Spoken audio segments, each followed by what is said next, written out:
All right. And on that note, welcome to Minions of the Zoo, Night Show 1614. I'm your host, Johnny Hellcat, and with me today are Minions Hey Camel. Hello. And Sanguine. Good evening, all. Of course, it's the moment I step away. Well, of course. Timing is strong suit. As you can tell by me being 2 minutes late. Which is why I thought I had another moment or two.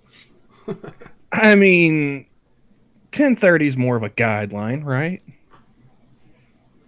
Plus At or least minus. when Johnny's rolling with it, yeah. Mostly minus, but mainly pluses. So you, But yes, oh, go ahead. go ahead. You first. I was just gonna start tearing into random bullshit. What were you going with?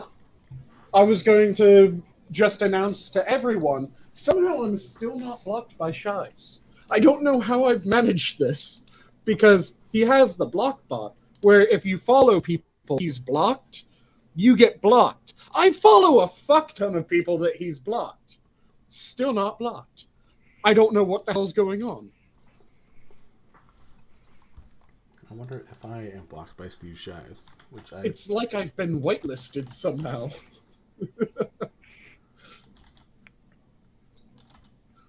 And oh god, that's a terrifying thought.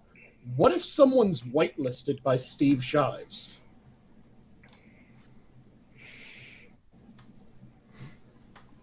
Also, it is hilarious that I've been blocked by other people. So there are people with thinner skins than Shives.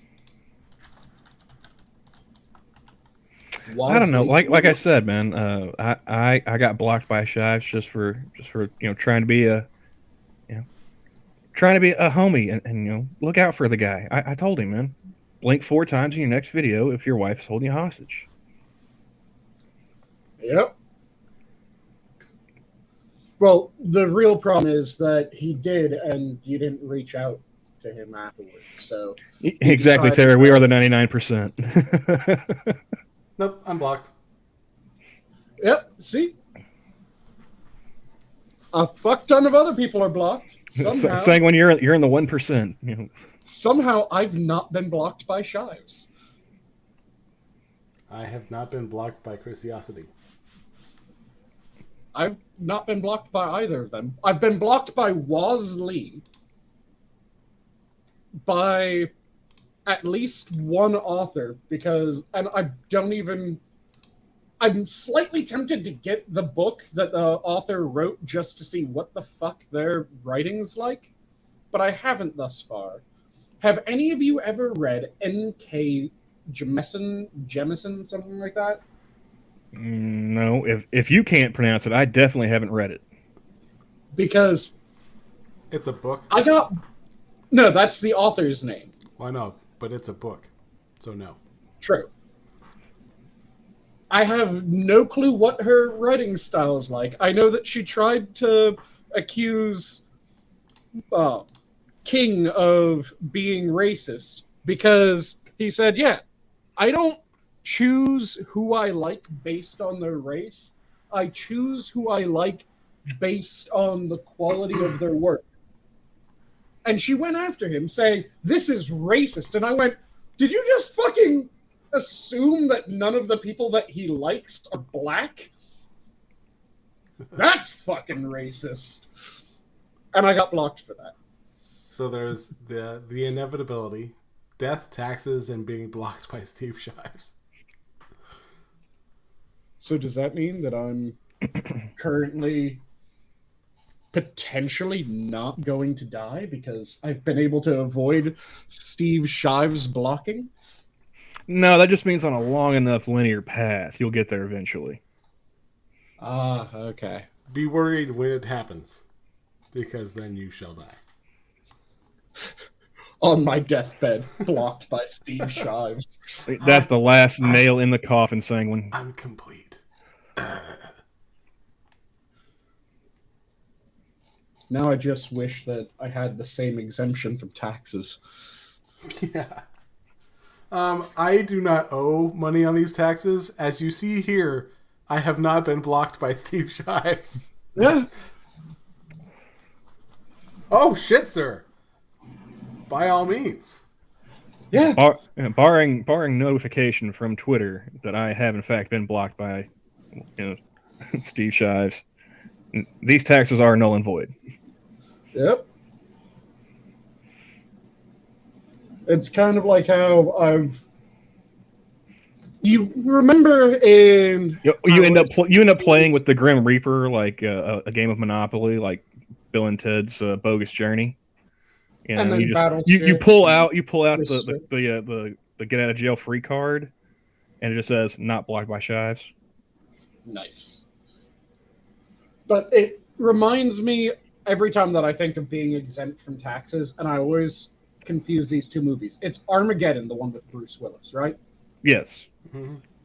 That's the one with Bruce Willis and Steve Buscemi, and yep. I always think of it's like the only movie you get to see Owen Wilson die.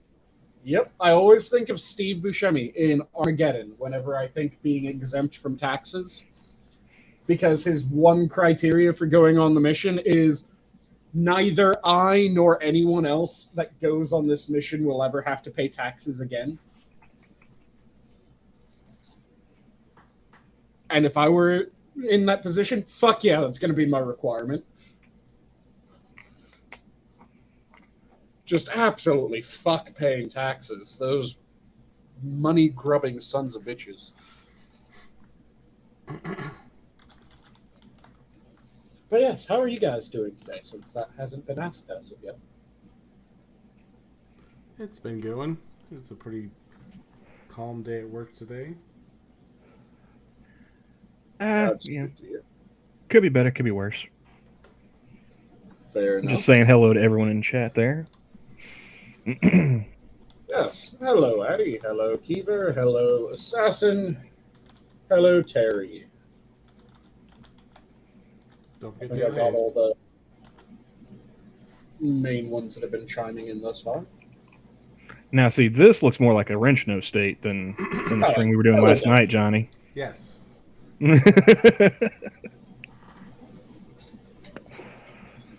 But you were about to launch into your kvetching, Johnny? Oh, just the topic. Because Skep invited me on for Tuesday's show, and then didn't send me the link. Ah. And so I was kind of sitting at the door for the stream, like waiting to get brought in. Let me in! Let me in! But it's really funny when it happens because he's like, "Oh yeah, come on in." I'm like, "All right, I'm ready. Whenever you are." Hello. Johnny, can you hear me? Where is everybody?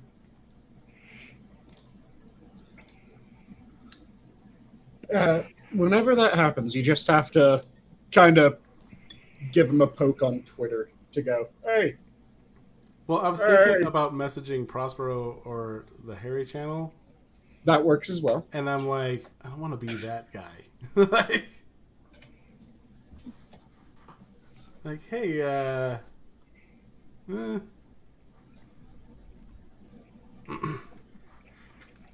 But no, I was going because they were talking. They were mentioning music styles, and I remember I had a friend of mine that I worked with. He's an older guy. Back when my night job was my day job, actually, and one of the times I picked him up because he's my go-to music style is like punk and ska. So it's really, I'd either have like Real Big Fish blasting or Millencolin or Green Day or Social Distortion. At that time, it was mostly Social Distortion. But I picked him up and I had John Lee Hooker playing, and he kind of just got in and did a double take and he's like, "Is this John Lee Hooker?" I'm like, yes. He's like, you never listen. He's like, you never listen. I didn't think you'd listen to the blues. I'm like, oh yeah, I love the blues. But Yeah, but it's not my go-to style. I'm always surprised when people are as surprised as they are that, wait, you like more than one style of music? Yes. Is it good? People will probably like it, even if they aren't normally fans of that style. Like, how many people don't have a smile on their face when they hear Cab Calloway's Minnie the Moocher? That's just a fun song. Yeah. Now, that's not to say there's anything wrong with, because there's, I mean, B.B. King is like the most notable in the blues genre. Mm-hmm. But there's nothing wrong with, yeah, I like B.B. King. Oh, you don't like he's too commercial. It's like, shut up. Blues isn't like fucking punk rock shit like that. But even then, it's like, come on. And goddamn, Terry. Sanguine, it's true, I usually hate rap, but when it's the DK rap, I make an exception. Fucking Donkey Kong rap. You don't turn it away. Say again? You just can't turn it away. Ah, yep.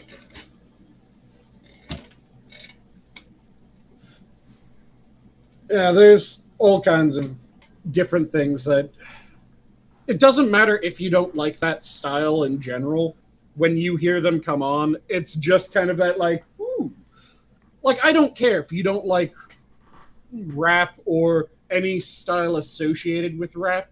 When you hear Biz Markie start, you say he's just a friend, you have to croon along to it. Yeah.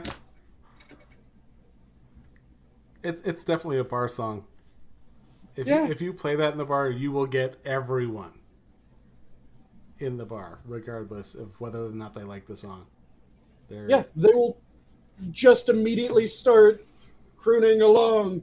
You got what I need. And you have to sing it horrendously. You aren't allowed to sing it seriously and actually sound good when you're singing Biz Markie. You have to sound like shit.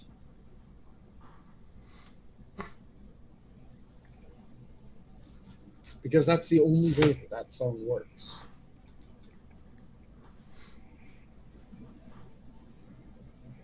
But yes, any stories or things that pissed you guys off today?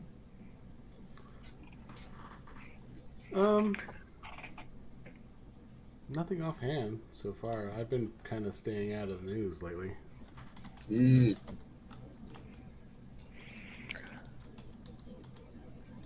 So I heard Camel inhale and waiting with bated breath.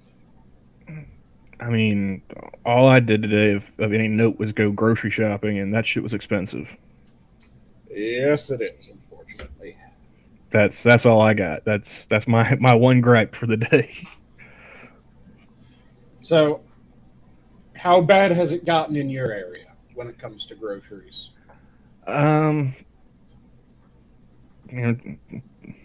What's the worst increase that you've seen? See, I didn't look that close at the price. I knew what I needed to get. Mm-hmm. Grab those things. Aside from a couple of different like supply things for around the house, it was just a handful of grocery items: eggs, milk, bread. Got some, a couple of different cleaning supplies, and I got Nana Camel a couple of frozen dinners that she likes, for off nights that I'm not cooking. It was 104 and change. Ouch. Yeah. Yeah, I've been keeping track of how much different things have increased in price since everything started to climb. The two worst price increases still are the price of scallops and the price of certain fish in my area.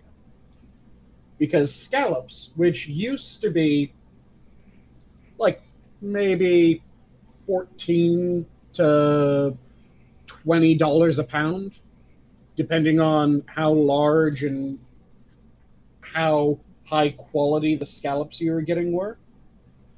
They're currently at $52 a pound. And several fairly common fish are also in that $42, $48, $52 a pound range, which is just goddamn ridiculous. But that's the problem with the current regulations and with the current administration. Everything gets more expensive.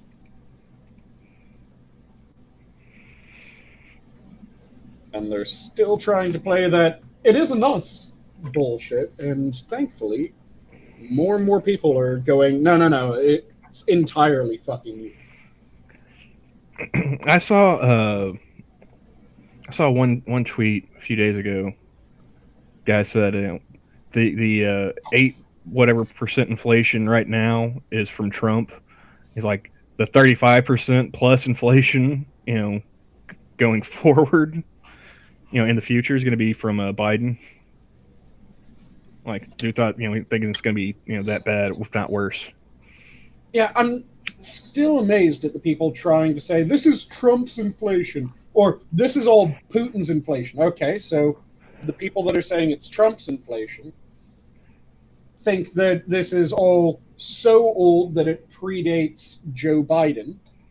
The people saying that it's the Putin inflation are all saying it's so new that it just started around the same time as the Russian buildup. Those are two opposing time scales. So fight amongst yourselves, figure out which one you want to go with, and then both of you are wrong.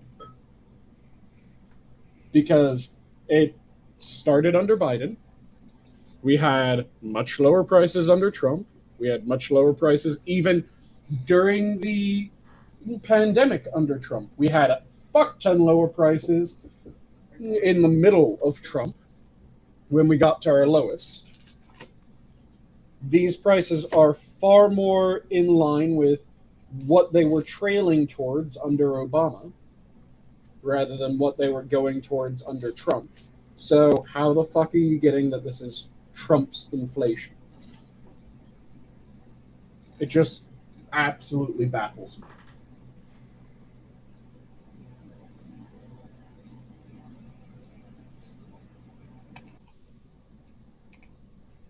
And both Assassin and Adamantine are razzing me in chat. Assassin says that I need to take out a mortgage for even a below average dinner. And yes, the prices of my dinners are really starting to be painful every so often. Especially when I have to stock up on alcohol at the same time that I'm stocking up on a rather lovely dinner. Because I had last week, my alcohol club alone was $200 something, which is painful.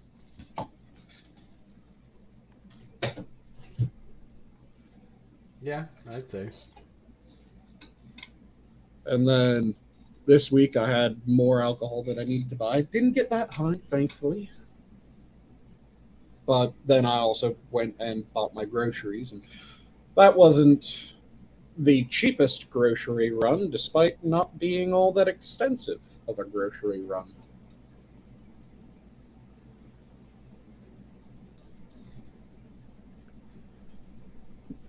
And He's not making you a 5-star dinner. Nice. So you guys haven't been keeping track of what's been going on in the world? Have you guys heard about Elon openly saying that he's out there for a hostile takeover of Twitter? I hear things going on, but I just could not care less. Fair enough. Yeah, he's made a offer for buying all of Twitter to take it off the public market and make it a private enterprise. People are absolutely losing their goddamn minds. All the people that were saying it's a private business are now going, oh my god, we can't have it be a private business, which is amusing. Yeah. And people are absolutely shitting themselves over how it is insanely dangerous that someone who's a free speech absolutist would be taking over the largest public square and is saying that he's going to make it so that it's also following a free speech absolutist take. Whatever will people do? That's the most dangerous thing, to open and easy public discourse that's ever happened. And I'm going, what do these words even mean to you fuckers now? How is someone being a free speech absolutist the greatest threat to free speech? And of course, there was the Robert Reich claim that free speech absolutists are the authoritarian wet dream. Oh, so did you get around to reading that Guardian article that he wrote? I haven't read it yet. I haven't read the full thing. I read bits and pieces of it. It's one of those things that makes you go damn near apoplectic as you read it. I read because you're just going, what the? Well, okay. Assassin, he's putting in chat that free speech is the choice of dictators and despots everywhere. Is that actually in the article, or is that a? That was originally the subtitle. I read Prospero's stroke on his tweet. Yep. Yeah, the original subtitle for the article, Camel, was free speech is the choice of dictators and despots everywhere. Do you guys happen to know how much internet North Korea has? They've got 150 million megabytes per second internet. No. They don't have internet. I know. They have what's known as the intranet. Because they have a North Korea-only version of the internet. It's the KJU net. Yeah, it is an intranet. You're allowed to communicate only with the... Don't they have like 8 websites or something like that? Yeah, it has some ridiculously small number of sites. All of them are direct government run. It is an intranet, not an internet. China is effectively trying to make its own intranet by having its Great Firewall of China. But they allow a bit more access to the outside world. Not very much. Russia has a fairly curated internet as well. So the idea that, despots and dictators, definitely for an open, free speech internet. What the fuck are you saying, you insane midget?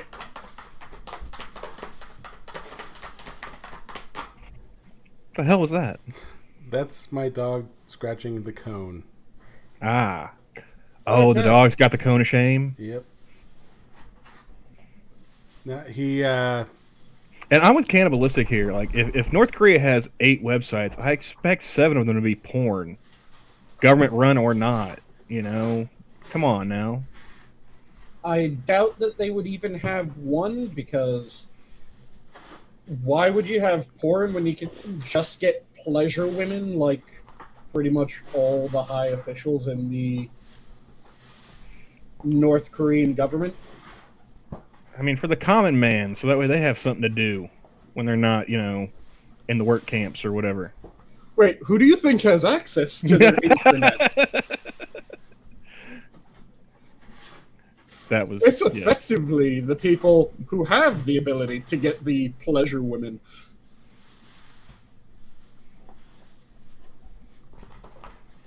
And yes, he is a naked propagandist. And what's even more infuriating about him is he spends all of his time advocating for socialism and communism, and then we'll get pissed off when someone says that he's a socialist or communist. Well, I went ahead and just, like I said, I hadn't got around to reading it because it's Robert Reich. I just dismissed it out of hands, like, I'll get around to it eventually. Yep. Nobody in my area is reading Robert Reich. Oh, no. And I think he maybe finds people up in Tulsa or Oklahoma City that might actually give a shit what he has to say, but nobody around here. So, yeah, I'm under no pressure to... And I'm willing to bet that even Robert Reich fans don't really read Robert Reich. They just like to say that they're fans and they feel knowledgeable when they say that, well, Robert Reich has talked about this before. And no, he bullshitted about it, said something entirely nonsensical about it, and has been wrong about it. I don't know why people think that he's some sort of intellectual.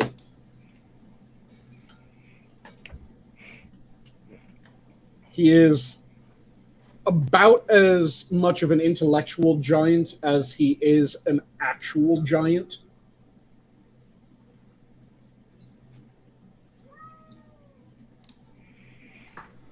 Really? I don't know what the odds of that are if you're going to have a Deadpool with him and Bernie in it. Assassin, isn't Bernie like in his 80s? He's got a few years on Bob there. I imagine if you're taking the Vegas line, Bernie'd probably go first. True, but you have to remember that evil doesn't die.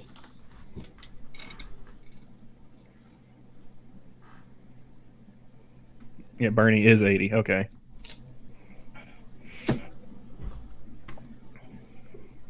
I mean, I'm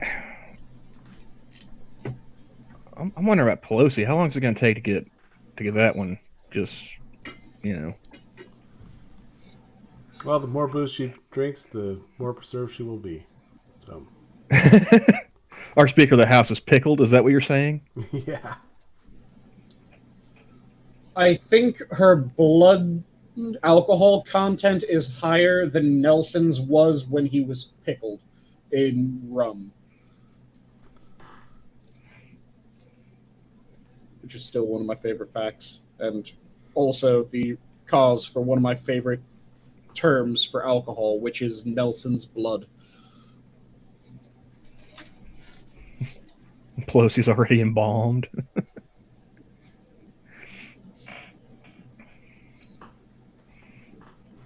Nancy's blood type is bourbon. Alcohol content's really tracking how much blood is in her alcohol stream too much and she'll die. I thought it was funny. I called, she said some talking about Botox Nancy. It's got me thinking, when I would call the wound care clinic for Nana Camel to see about getting more supplies ordered in or set up appointments or something like that, they had as part of their hold recording a Botox commercial pretty much. And you guys ever see the show Nip Tuck? Yeah. Not all the way through, but yes. Like the very first episode of Nip Tuck is like the worst advertisement for Botox. Mm-hmm. And like that's always what stuck with me whenever I would think about it. Just, fucking scary. Mm-hmm. And yeah, so that was jarring, like calling in order bandages and whatnot and having to listen to them talk about, oh, you can come in on your lunch hour and get a Botox. And why the fuck would I want that? I'm not trying to get got by a drug lord. Or even worse, do you guys remember, what is it, 1,000 Ways to Die? Yeah. The one I remember was the Amish kid who couldn't process alcohol, and like his first night of Rumspringa bit it. There's one of them where it was covering a woman who ends up drowning due to a botched Botox injection. Ooh. Like what ended up paralyzing that made it to where she drowned? She went complete lax paralysis. So her entire body went lax paralysis as she was in a hot tub drinking a bit of alcohol. So she just went under the water of the hot tub and stayed there, unable to move. Seth said, I do not like Seth MacFarlane, so I did not watch that movie. No, he's talking about 1,000 Ways to Die in the West. Gotcha. 1,000 Ways to Die.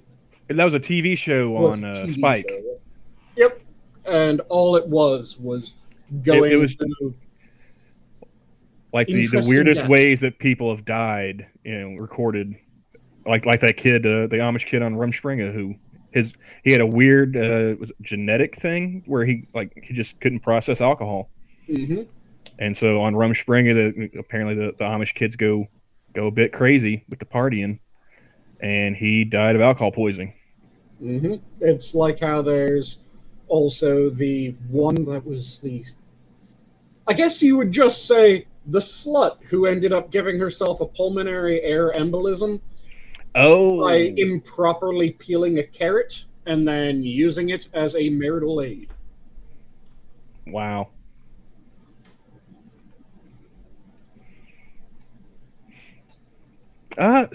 Spike I enjoyed that channel pretty decently. They also had Bellator MMA. Mm-hmm. And so UFC fights, those were usually pay-per-views, our pay-per-views. And of course they had the big ones anyway. They had the absolute best show that made Spike TV what it was, MXC. MXC. Most Extreme Elimination Challenge. Oh, is that like the Japanese game show or whatever that was dubbed over? Yeah. That's the Takashi's Castle that's dubbed over. Yep. With your Guy Ledouche. Yep. Guy Ledouche, the on-the-grounds reporter. Kenny Blankenship as one of the main announcers. Yeah. It was amazing. Because it just took the already ridiculousness of Takeshi's Castle and dialed it way the fuck up.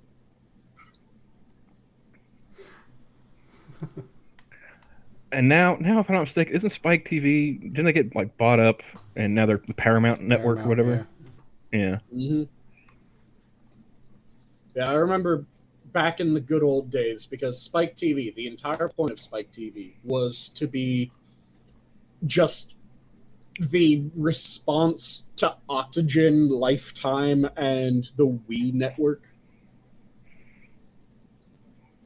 So it was meant to be as over-the-top masculine as those were. Yeah, like monster truck races and whatnot.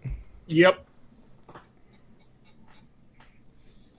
So they have constant action movies, just weird fucking comedies. MXC, fights, all kinds of good shit on it. It was an amazing channel.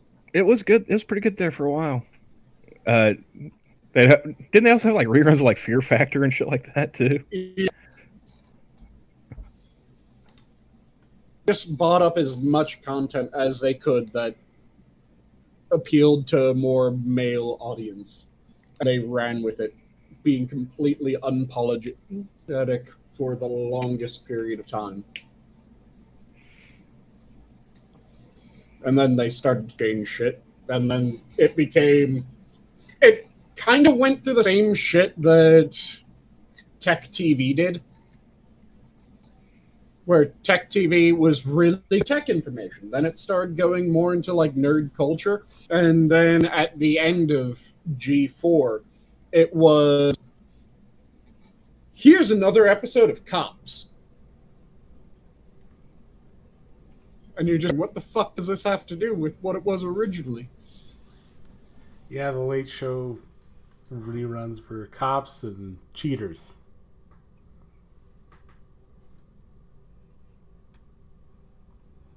Ridiculous.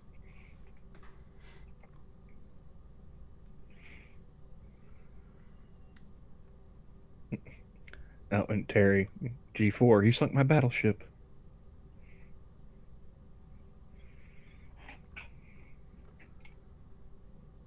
Oh, we lose Sanguine? Yes, we did. Yeah, I guess keep an eye out, man. All right, so see, I never watched G4. I only ever like heard about it. I never had that channel. G4 and Fuse were a couple channels that we had. They were part of the the extended package if you were into cable. Mm. And I mean, maybe we had, and I just never paid any attention to it. I don't recall ever seeing that channel on my they guide menu. They weren't all that advertised. Well, I mean, I remember Fuse. That was like a music channel, right? Yeah. Yeah. Because I think around the time that I started actually watching that one was a little while after MTV really stopped with the music videos and everything. Before it became Real World Road Rules 77. No. That was the start. I'm talking about like around the time of Jersey Shore and shit. Yeah. By the time they got to that, it's like there was definitely no music, not even in the wee hours of the morning anymore. So I remember, putting Fuse on a few times, listening to music while I was cleaning around the house or whatever.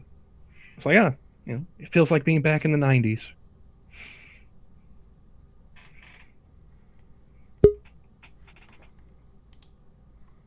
Sorry about that. Internet connection just absolutely shit the bed there for a moment. So it was your internet that didn't like Terry's battleship joke. Okay. The internet was offended. Died right before that, potentially as it was trying to come down. What we were all informed ages ago by a member of Congress is a series of pipes. It's a series of tubes. Oh, yes, it was a series of tubes. My mistake.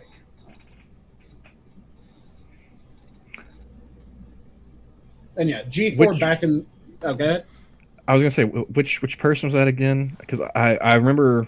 I've heard Scribe make that reference a bunch. I don't recall who that person was off the top of my head. The series of tubes guy? Yeah, the series of tubes guy. I don't know who it was. Let me quickly check. Because I think I remember who it is, but I don't want to say the wrong name and slander someone by accident. Now, see, this is where you say I think it's this person, but let me double check, Senator and then if you're Ted right, Stevens. Ted Stevens from which state?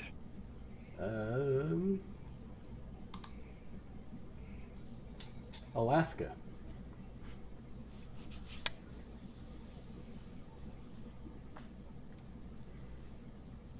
it gets very cold up there. I'm gonna, yeah. Going to give him the Skep benefit Tock, of the you know, And again, he calls it too. the internet Like, no, it's like, is not something that you just dump something on. It's not a big truck.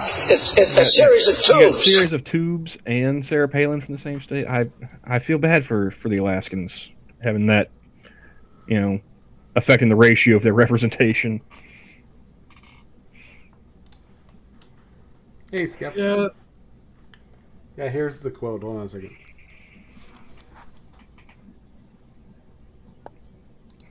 And again, the internet is not something that you just dump something on. It's not a big truck. It's a series of tubes. Mm-hmm. Beautiful. Love it.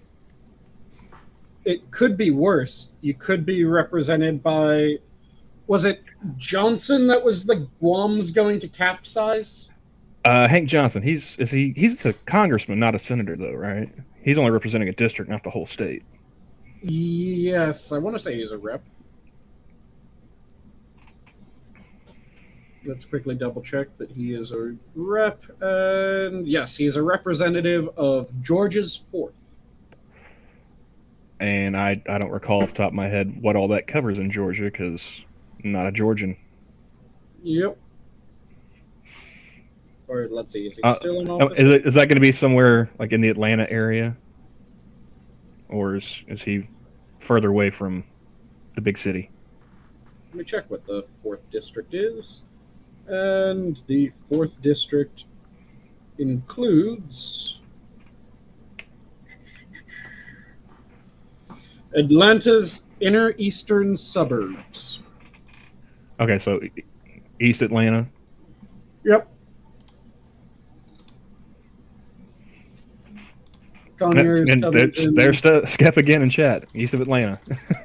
Yep.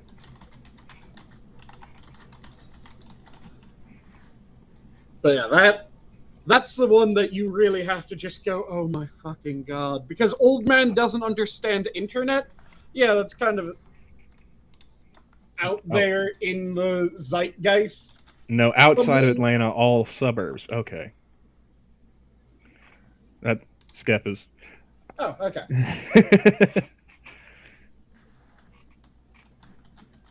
He is Johnny on the spot tonight, man. He knows what's happening.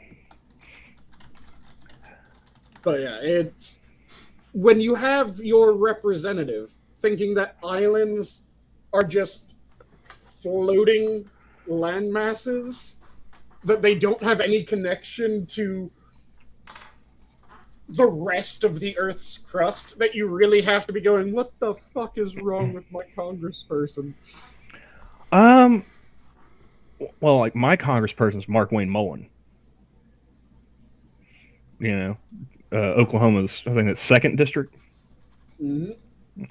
So, this is a guy. If I'm not mistaken, he had one of those moments where he said there were 4 branches of government. He's one of them people. His 4th? I don't recall what he claimed the 4th one was, but I recall him saying that there was 4 branches. It's like, hold up. He also, like, I guess tried to go all Chuck Norris with the fall of Afghanistan. Like he went missing for a few days when that was shaken out. Okay. I was trying to picture what going all Chuck Norris would mean in that context. And growing a beard and like flying over there for some reason. Why the fuck did he fly over there? Get the lay of the land from the ground. I don't fucking know, dude. Like, I don't know what, he runs a plumbing company. I don't know the fuck he was thinking. Clearly, he was going over to unjam the internet. He was gonna go turn it off and back on again. Yeah. Well, no, Johnny, you remember like talking to me on January 6th? I was like, holy shit, is that my congressman? Like one of the first pictures coming out was like him huddled in the chamber. Yeah.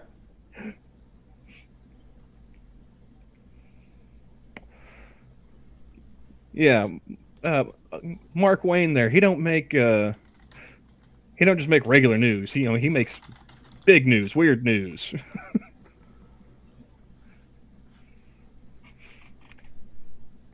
I'm trying to figure out who the fuck is my representative because I can't even remember who the hell it was.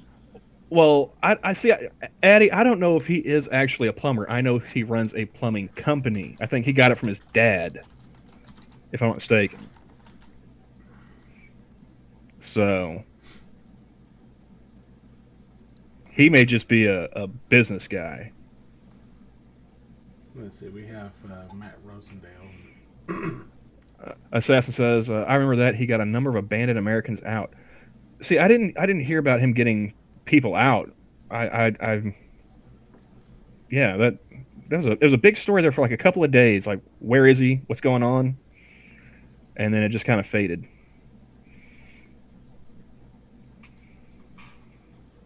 Who is my congressional rep at the moment? I gotta say, who was it? Zinke, Ryan Zinke. Oh yeah. What was he the secretary of under Trump? The Interior? Yeah, riding a horse to fucking the White House. Who the fuck does that? Well, I mean, like you're trying to. I understand. We get it. You're in Montana. Shut up. Well, he was also a SEAL, and those guys are a bit theatrical, from what I've read. Well, I'd say. Like, what is in the water up there, Johnny? You got Ryan Zinke and Rob O'Neill both coming from Montana. Just big personality dudes. Okay, I figured this is why I don't pay attention to who the representative for my area is, because my area unfortunately goes blue as hell. So I'm currently stuck with Betty McCollum. Rice cooker's done. Yep, it is. Now I just let it sit and naturally depressurize to get the best quality rice. See, I don't know if Oklahoma has any Congress people, senators or congressmen that are Democrats on the federal level. I think that's all like state politics is where all the Democrats are. Mm-hmm. He is not much older than I am. O'Neill. And Assassin of the Gray asking you, Camel, CNN is the fourth branch? I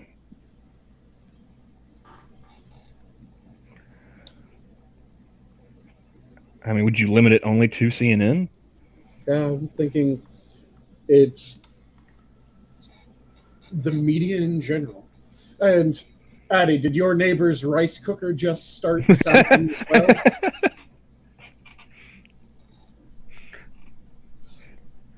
Like not only like like you guys share like a wall or something in the apartment building. I'd be amazed if any of my neighbors can actually hear a goddamn thing from my apartment. I live in a somewhat old building that is built damn near like a fallout shelter. Like my apartment before I moved in with my wife, I could hear my neighbors having sex from 2 floors and the opposite side of the house. The opposite side of the apartment. Oh, Addy is stuck with the same fucking representative, apparently. Fair enough, Addy. Hey, did you ever think of like an interesting or creative way to like publicly shame those neighbors, Johnny? Not without airing everyone's dirty laundry to everyone, which they already knew, so it's kind of pointless to do so. I mean, that would be one of those situations where like I would love to have like fuck you money, like just hire like a marching band. Anytime they started it up. Just having like walk right down their hallway, just announcing it. Frosted, I could also hear Johnny's neighbors having sex. Yeah, my immediate neighbor used to sing "Breaking Benjamin" while in the shower. Oh. And well, were they any good? no, God no. Terry, I was Johnny's neighbor. Watch the whole chat turn into Spartacus here in a second. No, I was Johnny's neighbor. I was Johnny's neighbor. We're all Johnny's neighbor. They're all just trying to play off like they've had sex.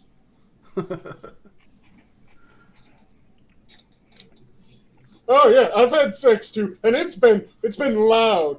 I'm Johnny's neighbor. See, he's able to testify in my defense for that. I'm Spartacus, and so's my wife.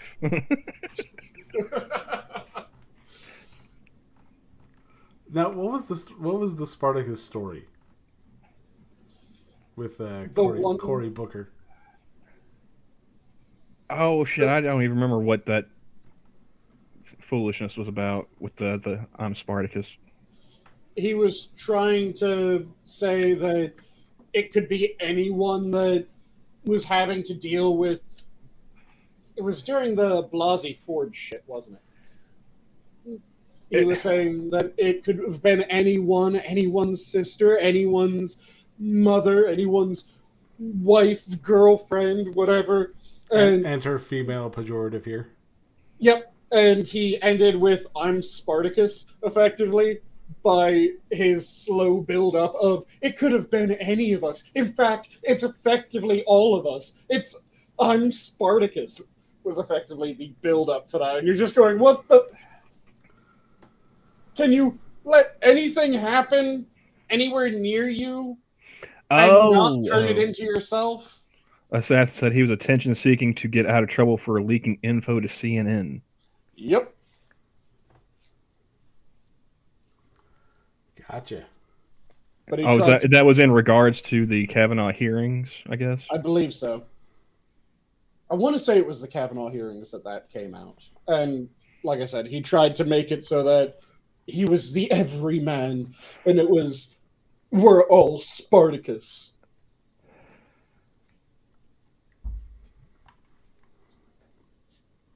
To which everyone just kind of went, no, leave me the fuck alone. Leave me out of this. This is embarrassing. So to think, he was dating Rosario Dawson. Yeah, and afterwards they were no longer dating. Can you fucking blame her? I mean, for dating a politician in the first place? Yeah, I can.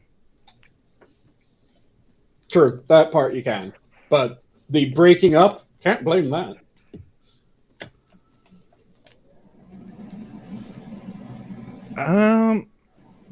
I never took Latin, Terry, so I couldn't tell you.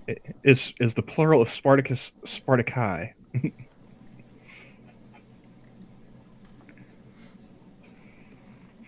You normally don't pluralize names like that, I don't think.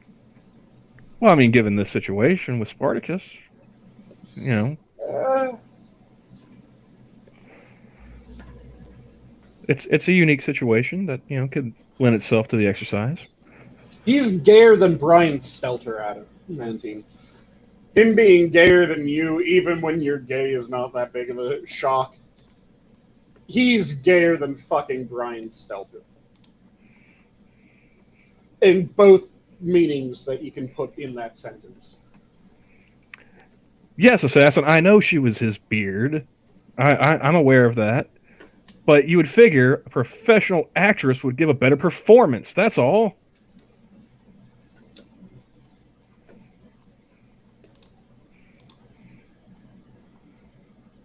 Not 1 second of that was believable.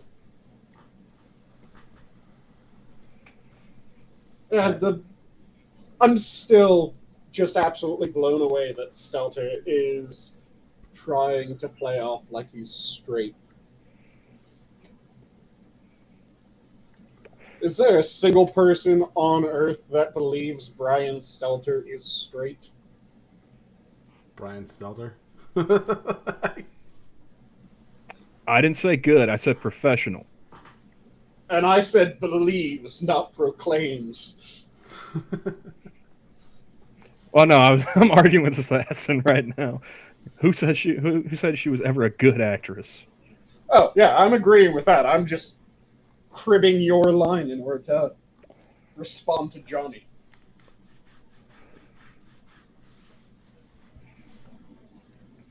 Because Brian Stelter definitely proclaims that he's straight. But I don't think he truly believes he's straight. Since it's kind of hard to believe that you're straight every time that you look at a guy, you get stiff. That kind of tells you right away. That's the reason why I'm always confused when someone says, I discovered my sexuality later on, and I'm going, how the fuck did you discover your sexuality? It makes itself fairly fucking apparent. If you're a guy, you get hard only when looking at women, congratulations, you're straight. You get hard only when looking at men, congratulations, you're gay.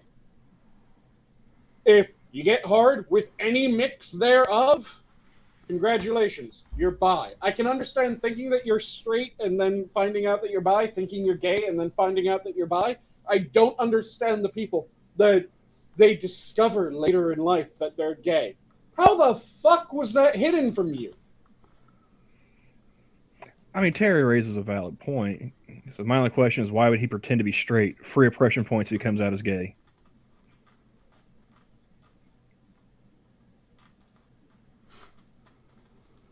Man does raise a valid question. Yeah, that's the only decent argument.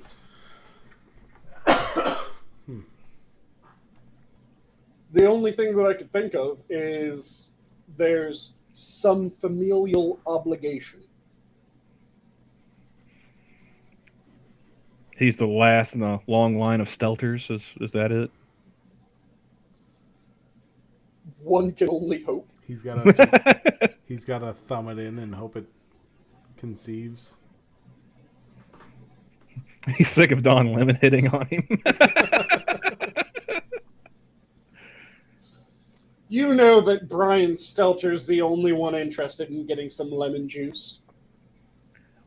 Yeah, as somebody who doesn't watch CNN, is he just on CNN Plus now? Is he not like on the live network anymore?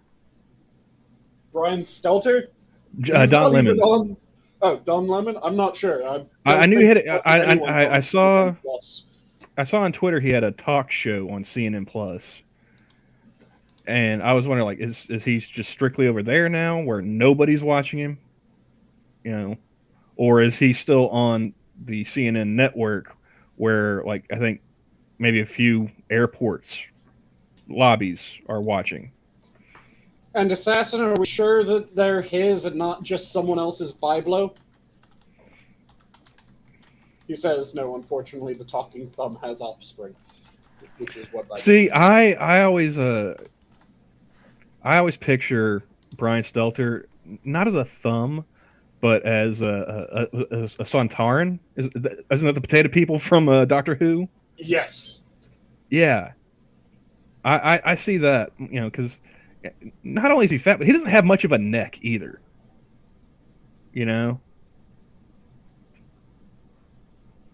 It's just it just looks like head and shoulders to me, which is funny because he's not using that shampoo.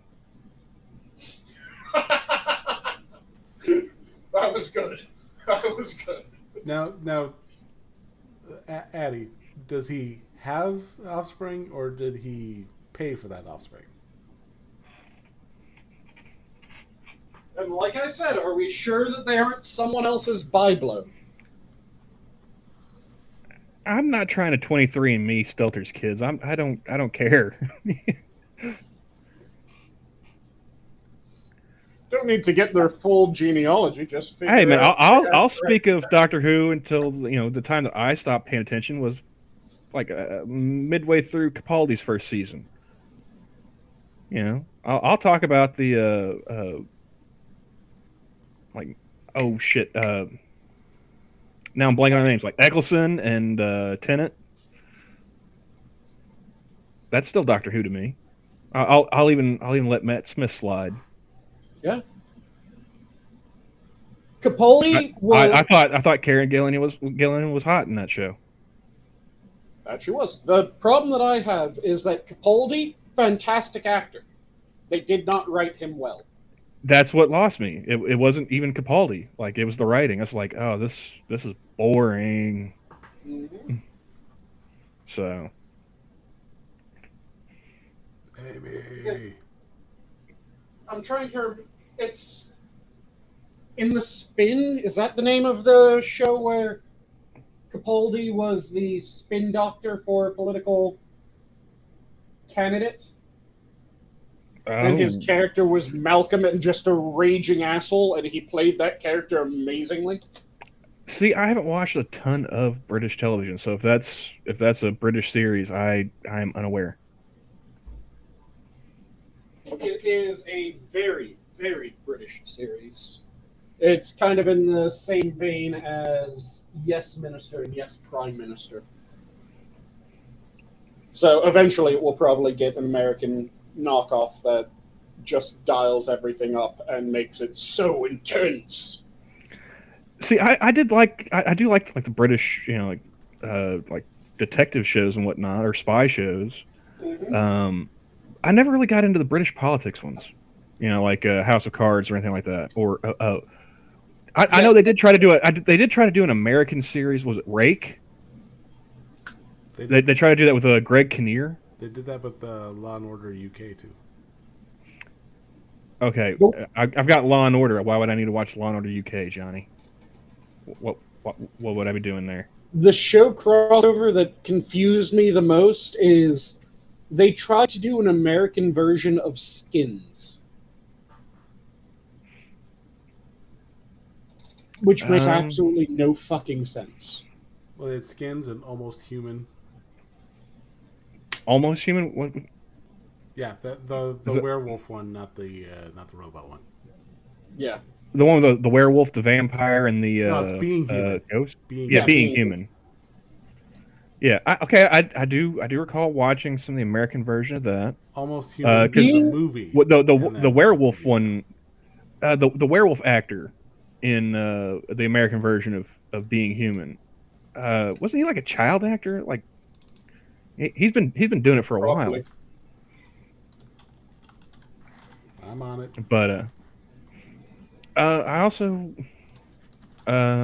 I did watch the American version of Shameless. Never got into like The Office or anything like that, but I did like Shameless. Mm-hmm. Yeah, the one like that confused me the most, like I said, was Skins, because the entire thing that made Skins was English teenagers doing very English teenager shit. Sam Huntington, and he was in Detroit Rock City. That's right, Sam Huntington. With a name like that, I mean, I never remember it, which is really funny because that's a pretty easy name to remember. He was in that Tim Allen movie, Jungle to Jungle. Yeah, he was the son. Yeah, he. Wasn't he also in Fanboys? Yes. Yeah. And an episode of Law and Order. Oh, you know what Law and Order. Actual Law and Order? SVU Law and Order? Actual Law and Order. Okay. If you want to see somebody's head explode when they ask you like what your favorite Star Wars movie is, tell them it's Fanboys. Nice.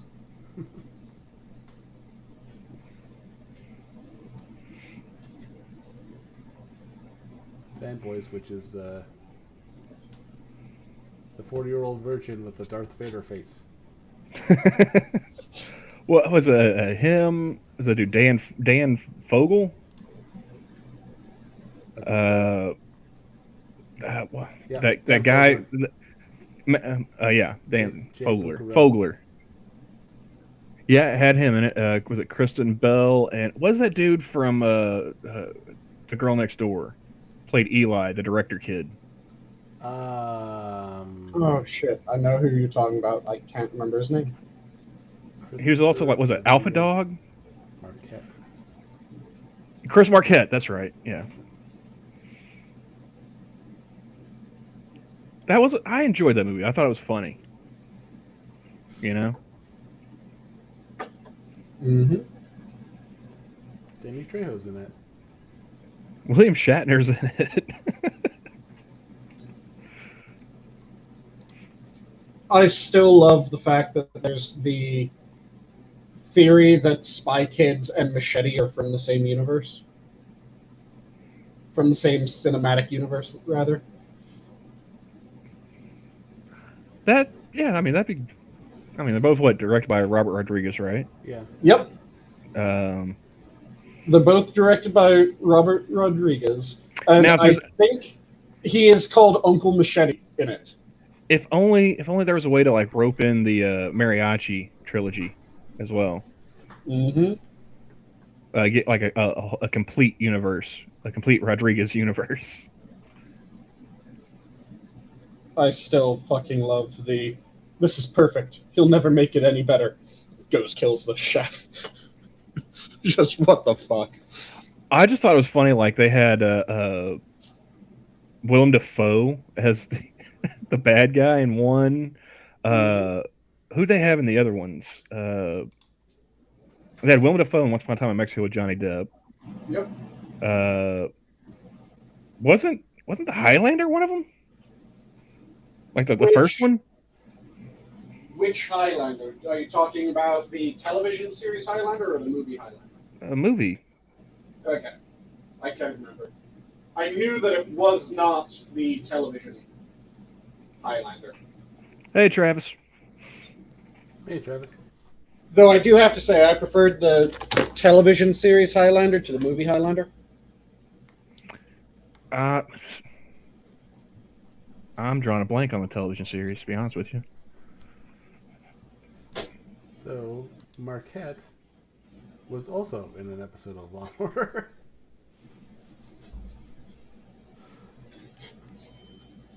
I wouldn't be surprised if no. Jay, what's his face? He wasn't in one, I don't think. Jay Buckaroo. Is that how you say it? I've only ever like read his name. I've never heard actually anybody say his name before. Barakel. And this is exactly why I don't ever try to pronounce it. I've always heard Buckaroo, and I'm like, that doesn't even look like it's spelled like that.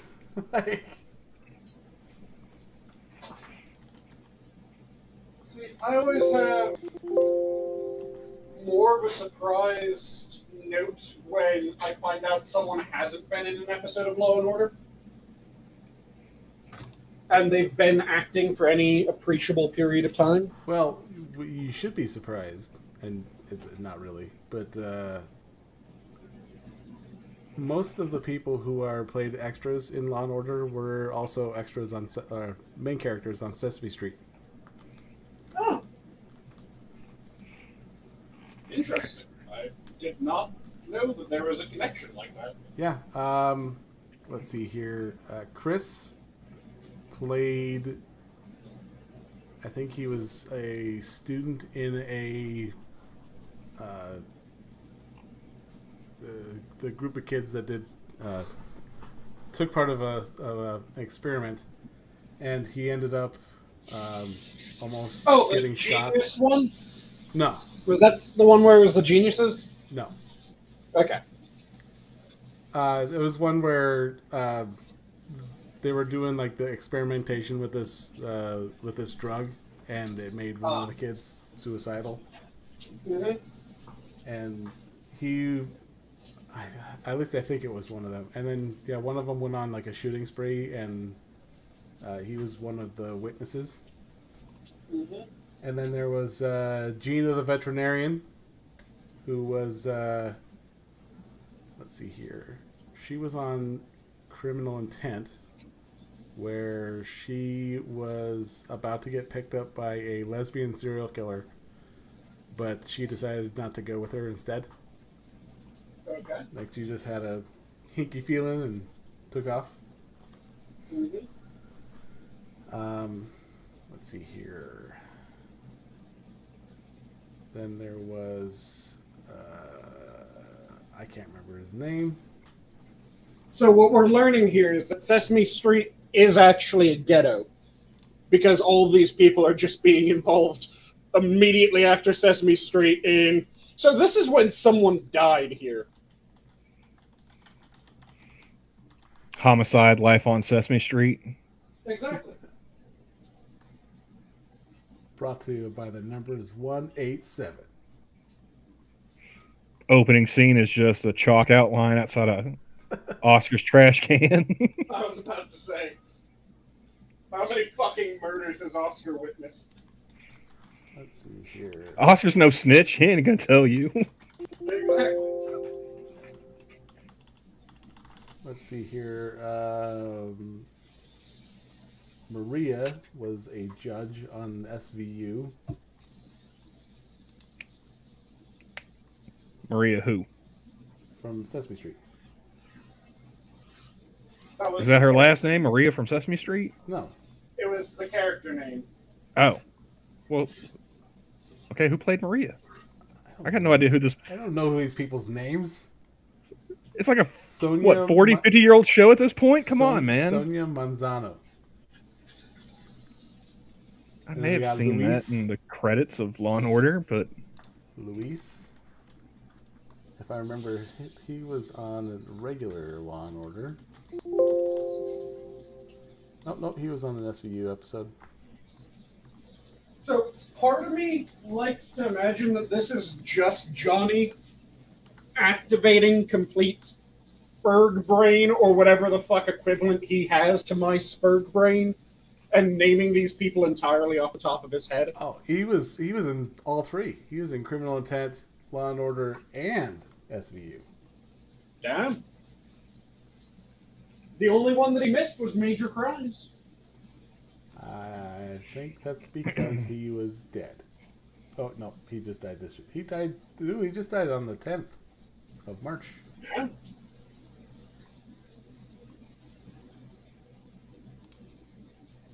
Got completely overshadowed by Gilbert Gottfried. Let's see, Gordon. I think he was in an episode too. Roscoe Orman. Oh, I was just reading back through chat. Check, so I butchered the hell out of mariachi. How do you say mariachi, dude? Technically, it's mariachi.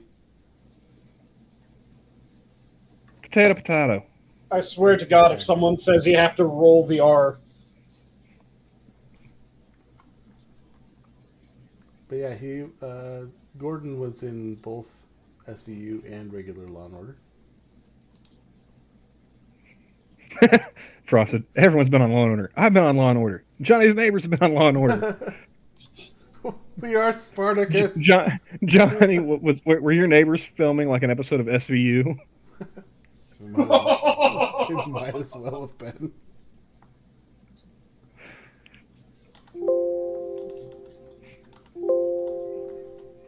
Kevin Clash was not on an episode of Law & Order, but given his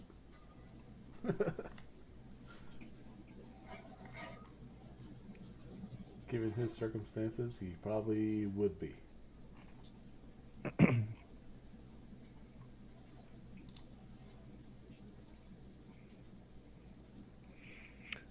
Does anyone remember a time before Law & Order? Yes, it was called Homicide, Life on the Streets. Travis, try and keep up, man. In the heat of the night.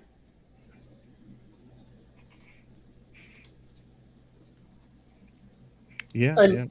all this talk of Sesame Street people and ending up on Law & Order just makes me think of Aggro. The Australian listeners will probably remember that name. And for all the non-Australians, yeah, Aggro was, I want to say, an Australian character for a kids show, kind of like a Muppet. And apparently the puppeteer for Aggro was just constantly banging in the back doors of the female that was Aggro's main sidekick. And that came out after the show was off air for an extended period of time. If I got that story wrong, please do correct me, Terry.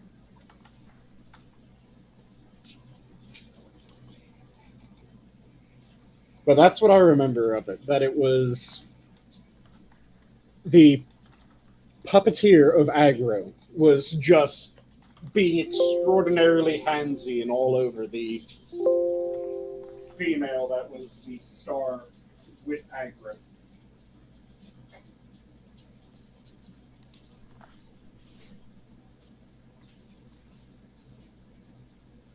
So what is Johnny currently looking up? And is it on IMDb or is it on a different? It is on IMDb, as it should be. I was also on IMDb. I was looking up Carol O'Connor's son's name. I can never remember his first name. It's Hugh. Hugh O'Connor. Okay. So what were you looking up, Johnny? I was looking up to see if the Latina gal was also on an episode of Law and Order, because I could have swore she was, but I can't find her name.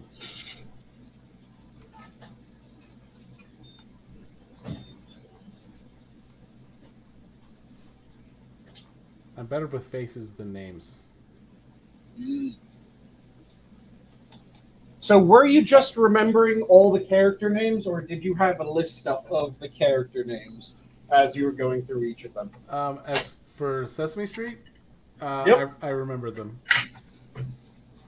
Okay, so it was just you effectively activating your version of Spurt Brain.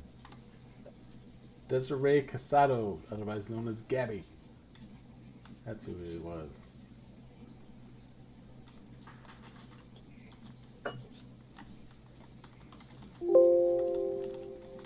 She was not on an episode of Law and Order. Oh. But she was in Joe's apartment. Well, it's our apartment, too.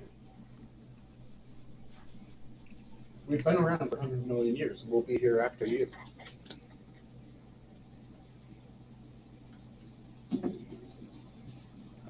Jerry O'Connell. Mm-hmm. Remember when he was fat? I also remember when he was in Sliders. Do you guys remember Sliders? I do remember Sliders. Okay. I remember when they replaced him with his brother, and that show went to shit. Yep. like, just kill it. Like, kill him off. He's done. Like, let that be the end. Though I would say the point where that show died was when they got rid of the professor. Yeah.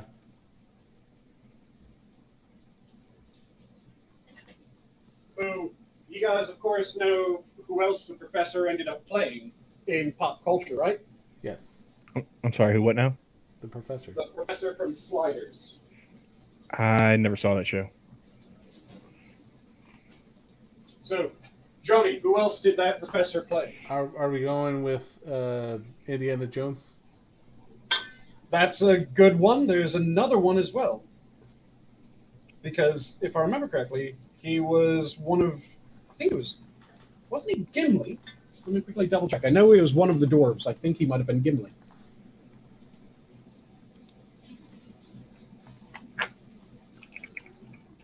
Sliders. John Rhys Davies. Yes, I believe he Yep. was Gimli.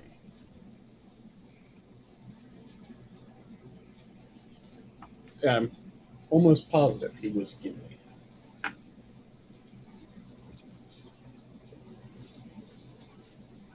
How far back do we have to go? Yeah, Gimli. Yep.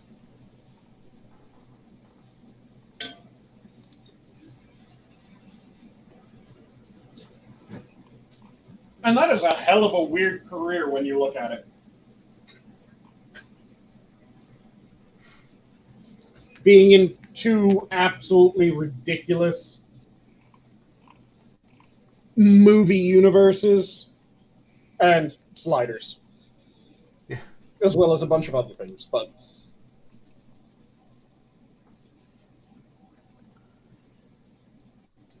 Carrie Burr was in there, and she's good looking, but my God, you could like she was there for eye candy, and it was clear. mm-hmm.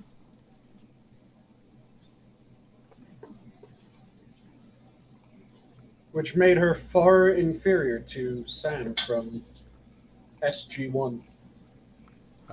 Whose computer is bonging?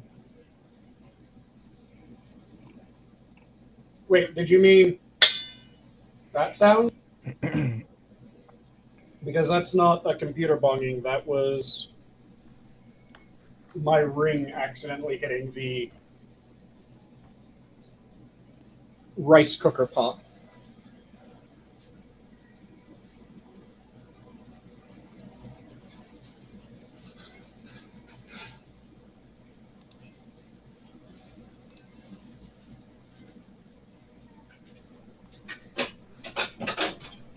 Yeah, she was definitely on there for eye candy, and it was kind of Apparent. It was sad.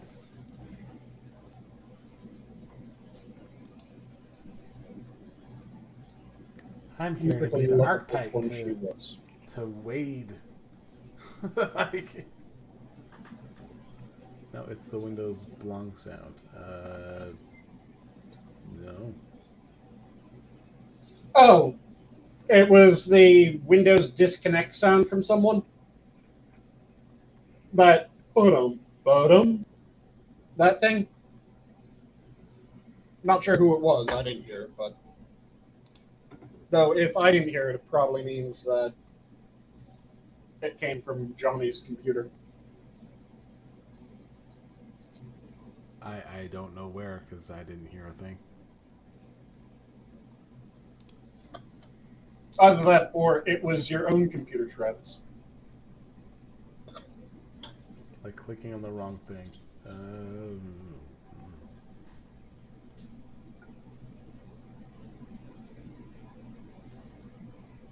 Because it wasn't on my end, and I didn't hear it through the call, so it would either have to be Johnny piping it through OBS somehow, or it might well have been you on your own computer.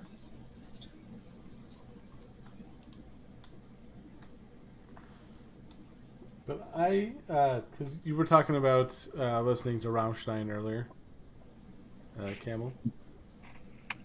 Oh, you were listening to that, huh? Yeah, I was in the background. Yes, I said that. And What's up? Hans Zimmer, there was a cartoon that he did the music direction on, but I can't remember which one. Probably did a few of them. But yeah, no, I've been listening to a lot of foreign language music lately, and is this your way of saying K-pop? no, more like J-pop. I was about to say, God damn it, I was about to say it's probably uncut J-pop. Unadulterated J-pop. 100% pure. Tap that shit in my veins. Just mainlining idols. Well, and it's really funny because I would not have gotten into J-pop if it weren't for Maximum the Hormone Mm-hmm. and Pandora. but I mean, it's it started with Maximum the Hormone, and then it's just like, okay, and then yeah, it was and then like started listening to like baby metal. Yep. Which has gotten me almost in a bar fight a few times, and it makes me laugh. Why has it almost gotten you in a bar fight? There was when I usually play music at the bar, like every time someone played the jukebox, it was just shit rap music, and like not even the good stuff. It's dance club music. I swear to God, if you said turn off that shit and turn on some baby metal, I'm going to laugh my ass off. No. I started playing. I put my money in, and I started playing like punk rock, like Camel, Mad Caddies was in there. Trying to think what else I played. I kept it around about the same. And someone actually had commented that my music wasn't diverse enough. And I'm like, I go, okay, that sounds like a challenge. And so I put in harder stuff. Seven Dust, Soulfly. I think I put Slayer in there. Mm-hmm. And while the previous playlist was playing, I'm like, I have three credits left. Mm-hmm. And I'm like, wow, what am I going to play for this one? Why is this bitch complaining my... All right, I'll show her diversity. So I played Give Me Chocolate. And I made sure to use my last credit to play it next. Nice. So while they're blasting to their stuff, I go and I sit in a corner. The bartender, who pretty much knows me there, he sees me go sit in the corner, and he's just like, "What did you do?" Mm-hmm. And I ordered my drink, and I just sat there, and the song ended that was playing, and the start of Give Me Chocolate starts playing, and I'm watching the people, because there's the jukebox, and then there's the pool table was right there, and the people at the pool table were the ones complaining. So I'm watching as I see the riff, the metal riff starts, and they're like, "Huh, I've never heard that song. I've never heard this song before." And they start headbanging a little bit, and all of a sudden the Japanese girls start singing, and just the look of confusion hits as they're all like, "Did you play this? No, I didn't play this. Did you play this? No, I didn't play this." And they actually go looking around the bar to find who played the song. And I'm sitting in the corner, and I'm fucking dying. Mm-hmm. And the bartender looks at me, and he just goes, "You played this, didn't you?" And I go, "Yeah." And he goes, "Honestly, he's like, I don't have a problem with this. This is, pretty interesting. But you know there are some violent fuckers out here that would kick someone's ass just for this on its own." And I go, "Oh yeah." And I did it on purpose. Mm-hmm. And he goes, "All right." So yeah, I just hid in the corner while they were searching the bar for probably me. Like, we gotta find who played this. Yeah, it was great. Just because it went from like, oh, it's a metal song. We played something like this.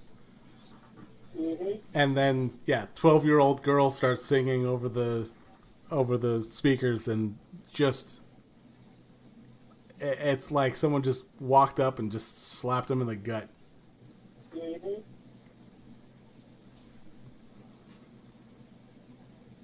Because they went from, this is hard, this is fucking good, to, what the fuck is this shit? He's like, I looked at the bartender, I'm like, you're not going to switch this, are you? And he goes, no. I'm like, good. Nice.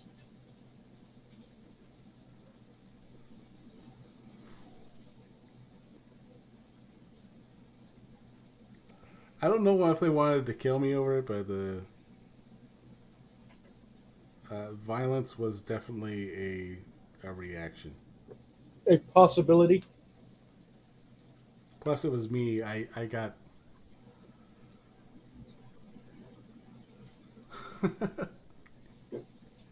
we'll go with that. They would have given you such a shake, Johnny. I know it's funny because and it's like on Colbert's show when they performed on there. His and this is what I thought when I first heard it. He said as he's introducing the show, he goes, "I don't know what this is, but I think I like it." Nice. And I'm like that. No, that fits. That fits perfectly. Mm-hmm. Just because it is such a weird fusion of, two genres that shouldn't be, there. Sociologically speaking. Idol pop and metal. Yeah.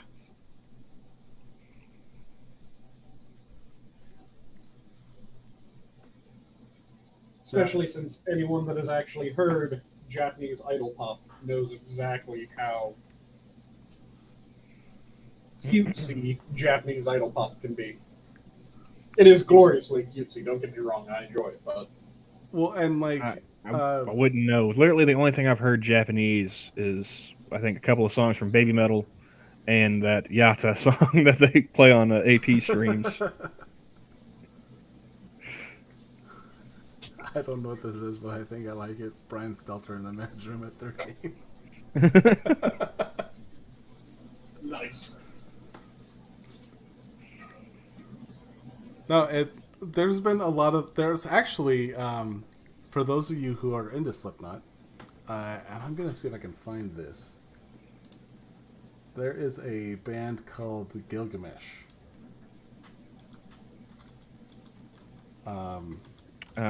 I think I've heard of them before. I've never actually given them a listen though. So, but if you're giving them the nod, I'll take a listen. I think it was around last year. I think he's either a guitarist or I think he's the vocalist for the band. He did a cover of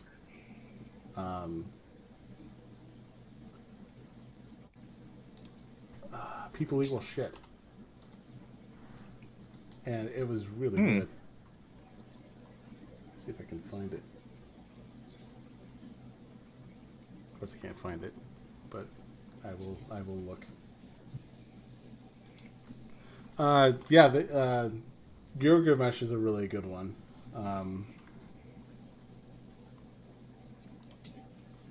Let's see there, and there's the Gazette, which is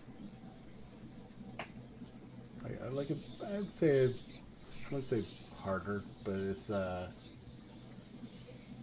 definitely interesting.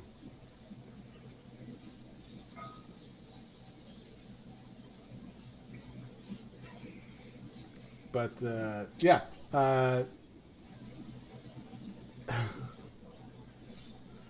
No, there's a couple of gals that have really good singing voices, and they're amazingly hot. So that's what kind of that roped me in. Oh yeah, J-pop is fun. Korean pop is also fairly fun. Just, I would recommend sticking away from the guy groups in K-pop and just enjoying the female K-idols.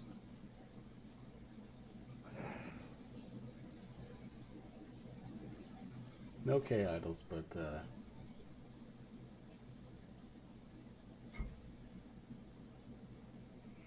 I don't listen to American pop music. Why am I going to listen to Korean?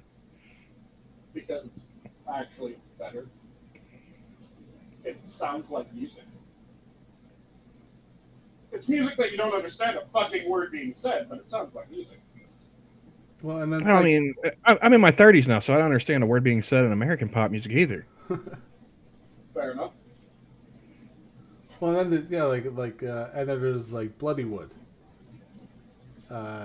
They're That's the right? Indian folk metal is how it's thing in there, and that stuff's really good. Mm-hmm. Frosted just said, in Thai pop, the guy groups are the girl groups.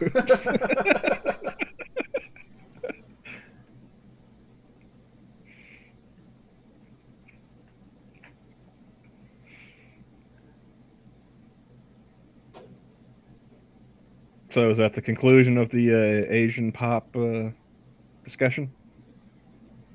I suppose. Well, So Sanguine, what are your thoughts on porn stars and their tattooing habits? Johnny and I started to talk about this last night, but he decided he was tired. so you're talking about new tattooing habits, or are you talking about old tattooing habits? New tattooing habits. Like wound tats and shit like that? No, like I said, like at the end of the stream last night, I was like, I don't have a problem with porn stars having tattoos when they come into the industry, but like getting new ones, or like if they don't have any when they come in, getting tattoos while they're in the industry, bit of a turnoff. Unless they're doing it when they're transitioning genres. Like if someone comes in and they're doing the girl next door deal, and then they decide, nah, fuck it, I want to do the emo or goth princess, then yeah, that works. But you have to change your genre with it. Ah, found it.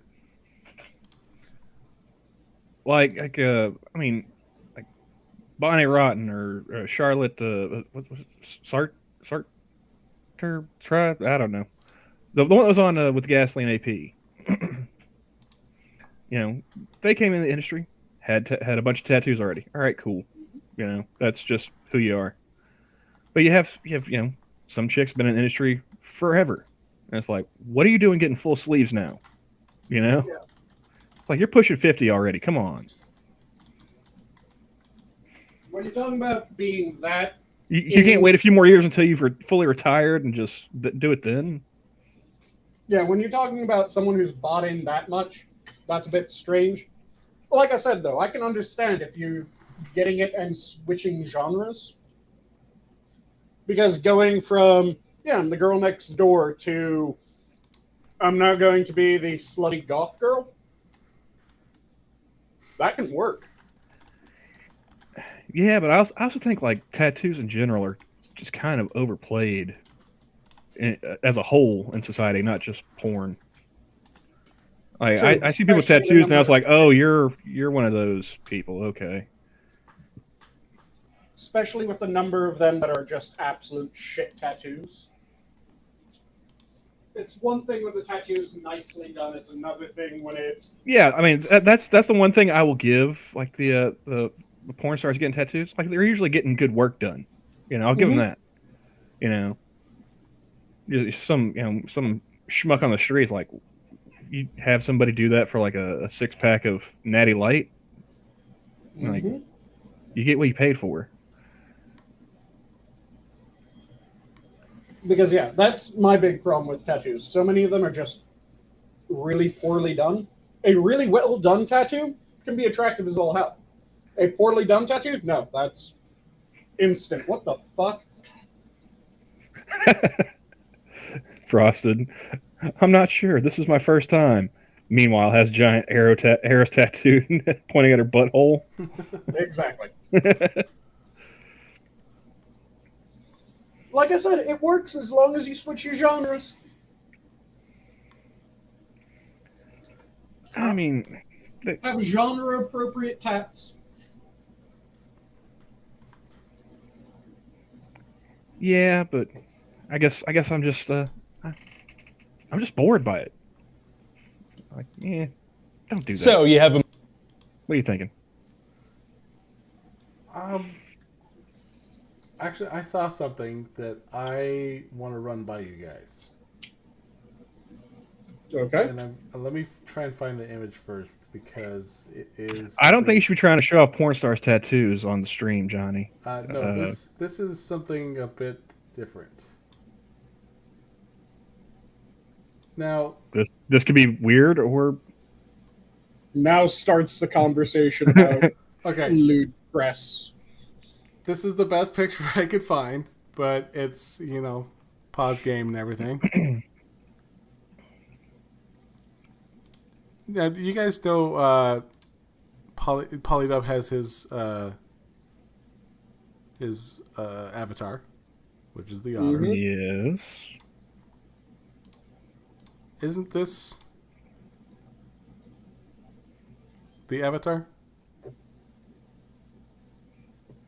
That looks like one of Far's otter drawings. Yeah, that looks a lot like one of Far's otters. And I can't tell, but it's on a pitch meeting. Huh. Yeah, that is. You should screenshot that and like tag Far's. Like, is this one of your merch? Is this for your store? Is this one of yours? Are you aware that it's being used this way? Not this. This. But yeah, I saw that and I'm like, wait a minute, isn't that? I don't think she's made a space otter for Polly yet, but yeah, that looks a lot like his. That otter is oddly poly. You throw a red sack over that otter's shoulder, and that could be his Christmas time otter. Just the way that Terry phrased that just makes it sound glorious. Ask Far if she recognizes it. Do you recognize this otter? Have you seen this otter?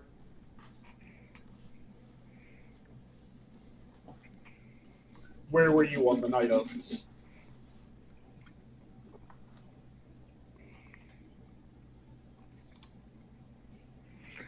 That would be hilarious if like that is one of her shirts. Like if she put that on a shirt or something, and he just bought it randomly.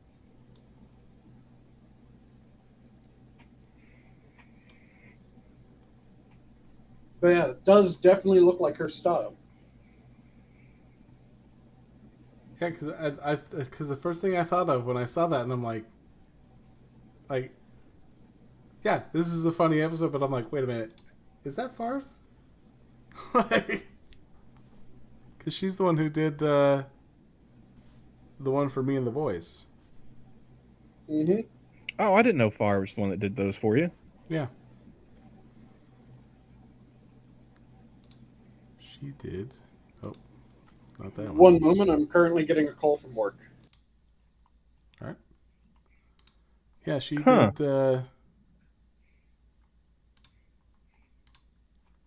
this one. And then the two for the boys. She did. I got all three of those done at the same time. Again, man, like I was saying last night, I would love to get some money together, just start commissioning people to draw different camels for me. And Far's definitely should be on the list for. Well, if you're looking to do the Enema of the State one, I know someone who might be able to fit that in.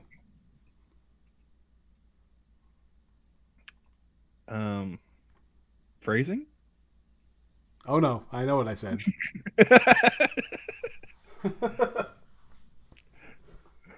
Okay.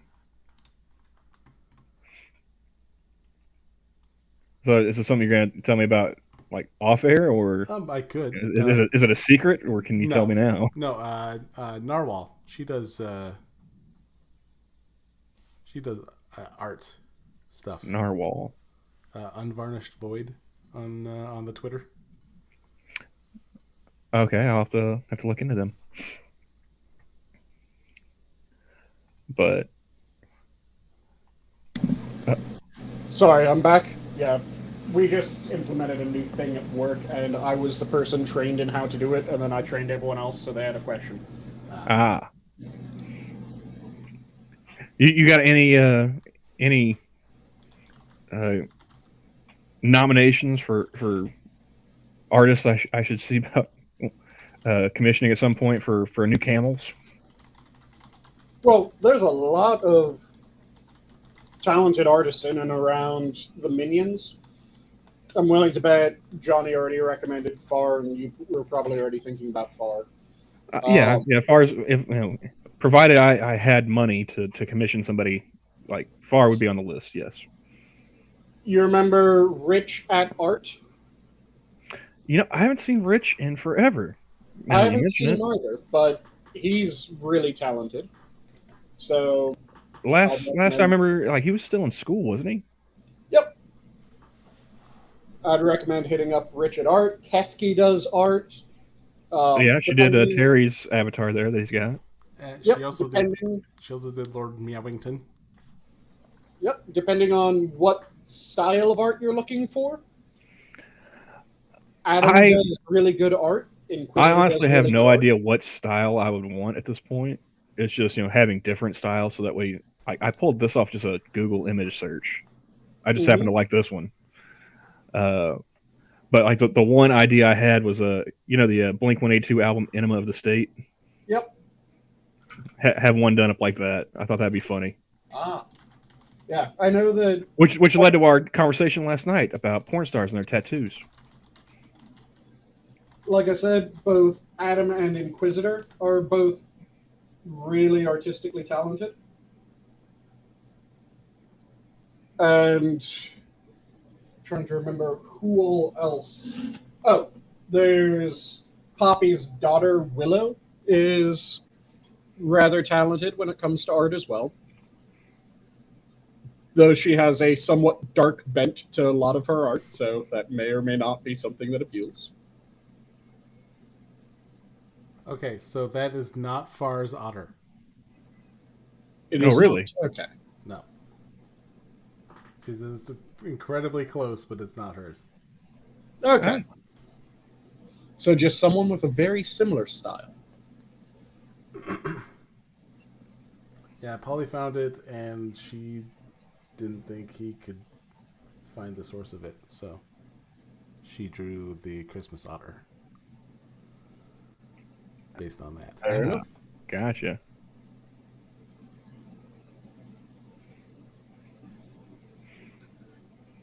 But yeah, there's a shit ton of really talented people when it comes to art in and around the minions. So I would also recommend just giving a scroll through the art page on the Discord and see if anyone's art jumps out at you and hit them up.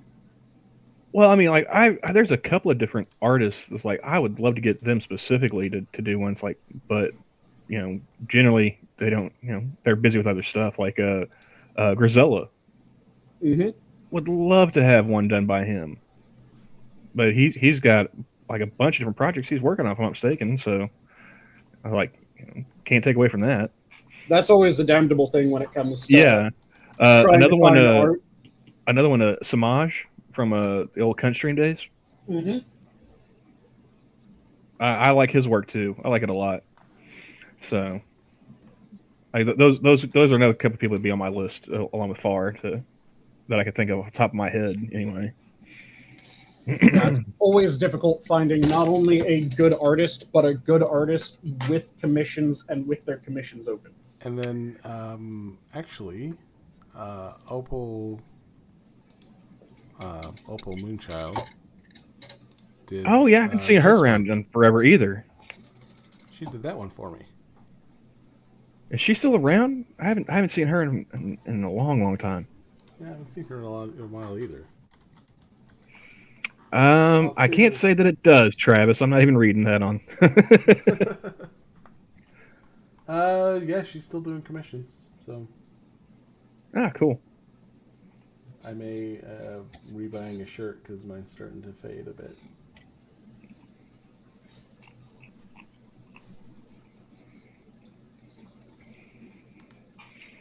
Oh. I just realized my chat's died. Your what? Chat died. No, it drives me nuts when it does that because,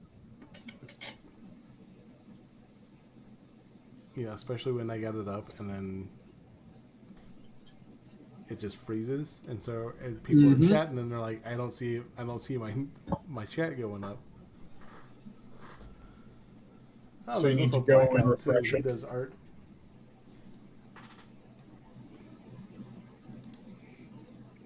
I was following Blackout, but apparently I'm not anymore. Mm-hmm. And now I am refollowing Blackout. And Travis is sending me Amazon stuff on Twitter.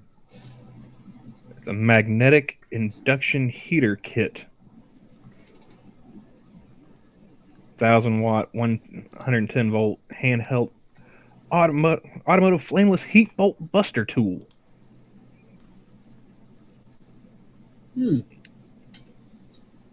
Hey man, if were you in the market for one?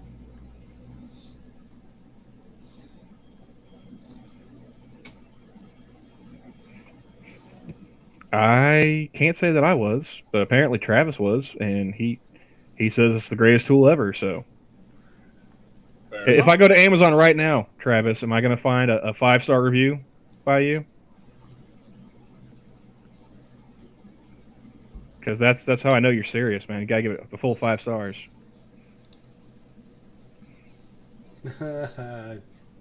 Jack got blocked by Ethan Ralph. I saw that. I wonder what happened there.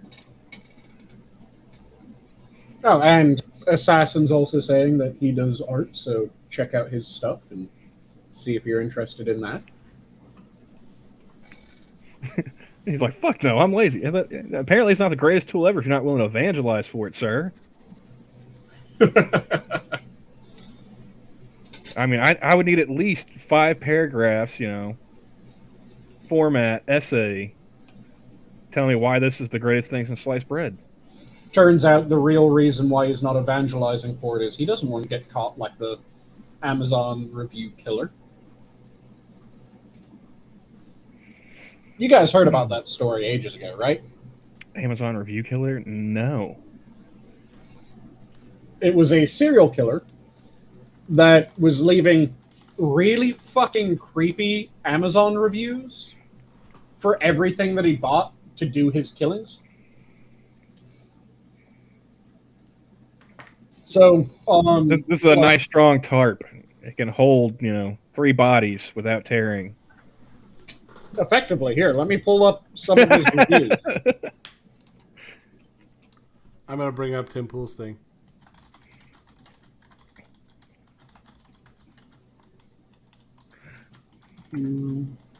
Killer. Okay, let's pull up some of his reviews, and I can read these off to you and let you see how fucking creepy I mean when I say his reviews were really fucking creepy.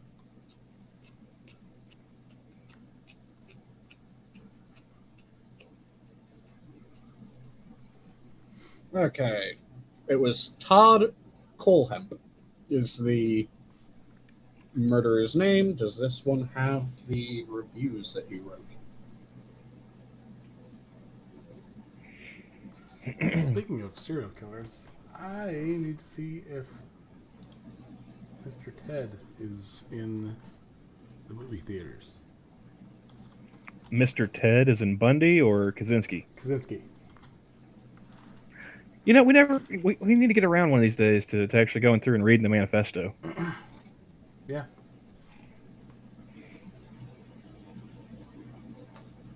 And the response to your poll is, fuck yes, I would.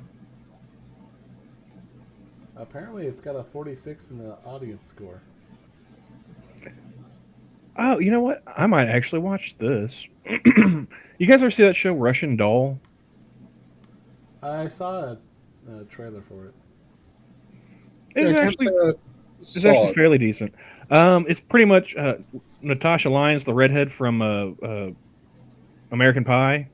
Mm-hmm. She's a New Yorker, pretty much living out Groundhog Day, except every day she dies and just starts back over. And I thought it was a interesting show. Don't know how they're gonna extend it. Maybe it's gonna be like. It would be nice if we, as Americans, had limited series and stuff like that more often. 1-2 seasons tops. A series that has its end planned and actually follows executed. Yeah. Rather than just running it into the fucking ground. God damn it, why is it taking so long to load on this? Let me do it on here. Oh, okay. Is this actually going to list some of his reviews, or is it not going to? Oh wait, I recognize that dude. Yeah, that's the dude from Chicago Fire. Which one? The main dude in Russian Doll. I saw Russian Doll before I ever saw an episode of Chicago Fire, even though Chicago Fire is 10 seasons deep now. Yeah. Yeah, I only started watching that with Nana Camel, so I didn't put 2 and 2 together watching that. Let's see, where is it? Okay, this one I think has some of the reviews in it. So that's a series? Russian Doll? Yeah. Netflix, yeah.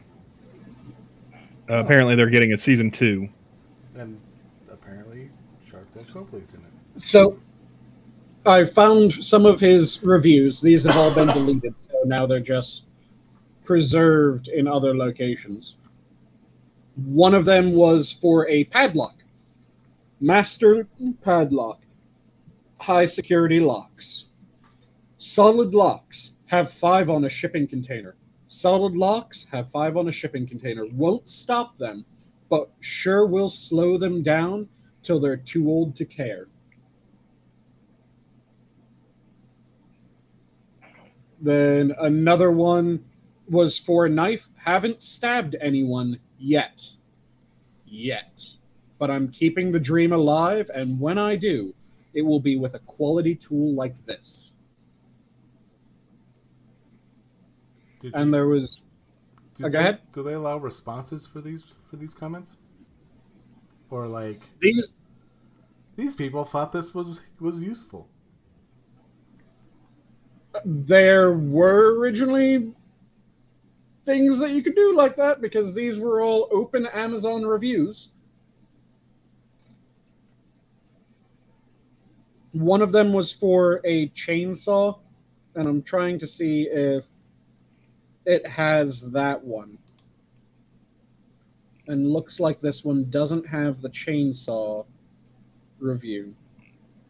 But the chainsaw review was effectively great chainsaw, won't have any problems going through a person. The hardest part will be getting them to stay still as you saw them in half.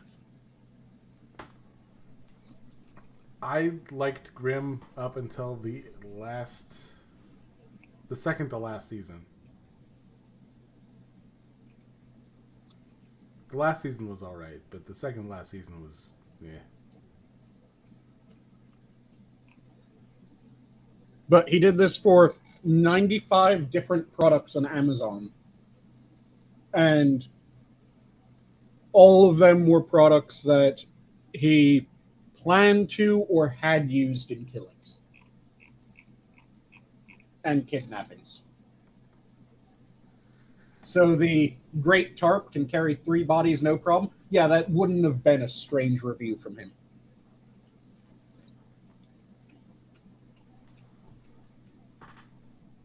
What did you think on that Devil Horde Zero? Grimm is a... They had a couple of shows based around the Grimm fairy tales, didn't they? Grimm is the mod fantasy where... It's kind of based on the Grimm's fairy tales, but they were more tellings of actual things that happened rather than just fictional fairy tales. And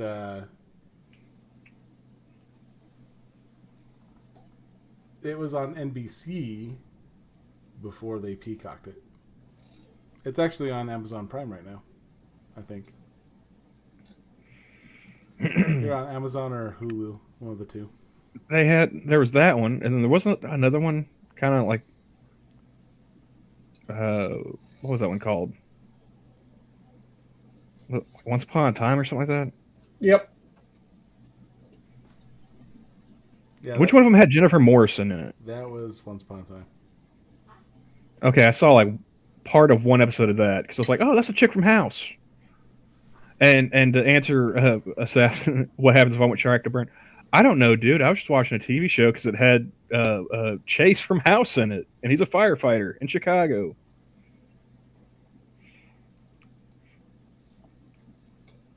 And what was it? Monica Raymond. She's from the Tim Roth show Lie to Me, which I like that one. Got cut off kind of early, but it seemed like a lot of Fox shows got canceled quicker than they should have. Mm-hmm. Which I actually prefer to shows that just keep on going well after they've... I would like them to have like a logical conclusion, you know, or you know, at least you know, not like, hey, okay, we're about to wrap up season 3. We'll come back for season 4. And like, oh no, we're not. So we got 3 episodes. Let's, you know, put a bow on this real fast. Mm-hmm. But like I said, I'd much. I mean, you're also talking to a guy who likes Supernatural, a show that went on 10 years longer than it was planned to. True, but it was originally meant for a 5-season arc. And if they had left it at the end of season 5, that would have been a damn good ending. Mm-hmm.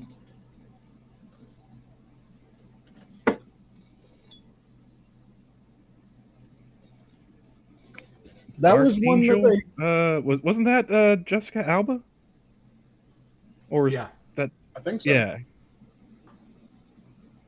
And wait, Jessica Alba, didn't they have Michael Weatherly too? Denozo from NCIS? Or was that the Elijah Dushku one? No, that was Dollhouse. But yeah, this one was Michael Weatherly also. Again, only ever saw like one episode of that. It's like, nah. Yeah, we watched the pilot and we were done. Like, my friends and I were just like, nah, this is shit.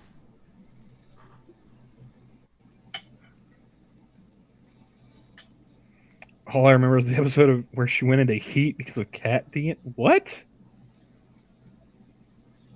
That's fucking weird. But yeah, like I said, I'd much rather a show not get the closure that it deserves than for a show to just keep on going long after it should have, which is why Firefly is so beloved. And other shows are just absolutely hated because they had all the potential in the world and then they just fucked it. I like that. I like that Tim Roth one, Lie to Me. They're like, what is he? A psychologist? some kind of, shrink or whatever. Yeah. Studying micro expressions to be a human lie detector. And, Tim Roth, he just plays a dude that just doesn't seem to give a fuck in that show. Burn They had Notice that. was also fantastic. They had that and House was around the same time period, and House went on too long, and Lie to Me got cut short. House went on way too long. What did it go? 8 seasons? Yeah. I think I tapped out around season 5 or 6.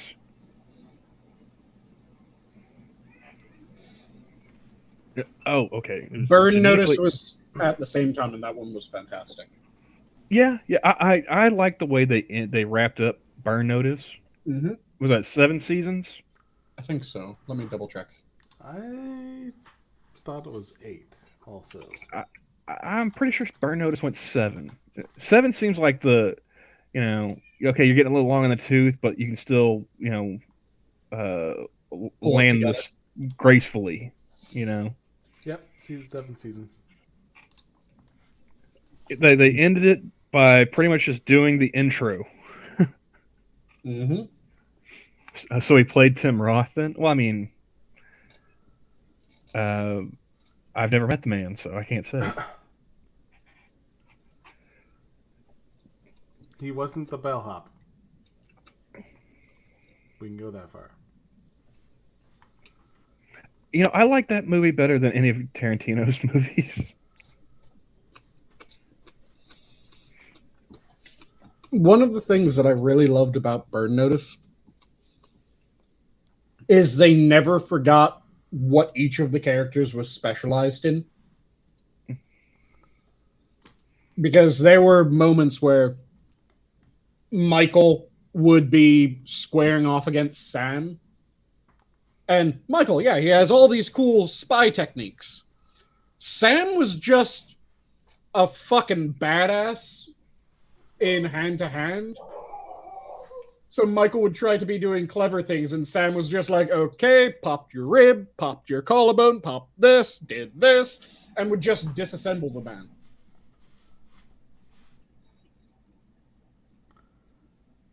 They never had it where it was just, oh, because it's Faye, Faye's just able to completely disassemble Sam. No, Sam was the close quarters brawler that's just able to fuck a person up. Yeah, I did like that they had their different, they weren't the same character that did the same things. Mm-hmm. If you wanted something blown up, you'd get Fiona on it. If you needed someone who could take a beating and give one, Sam was your man.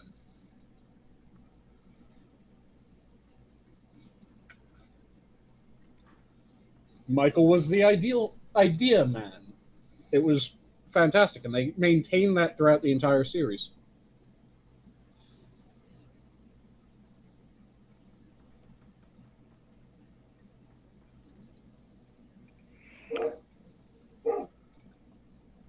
But I think we are going to call it.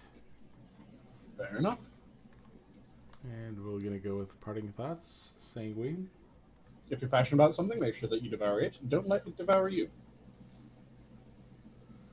And Camel.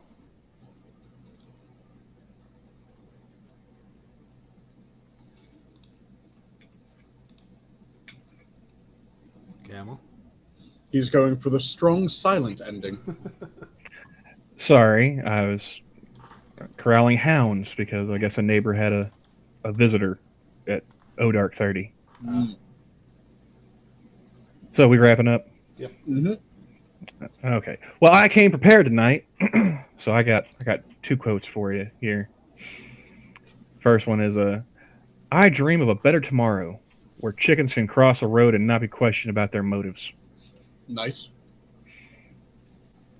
And everything is funny as long as it happens to somebody else. Good night, everybody. That's definitely true.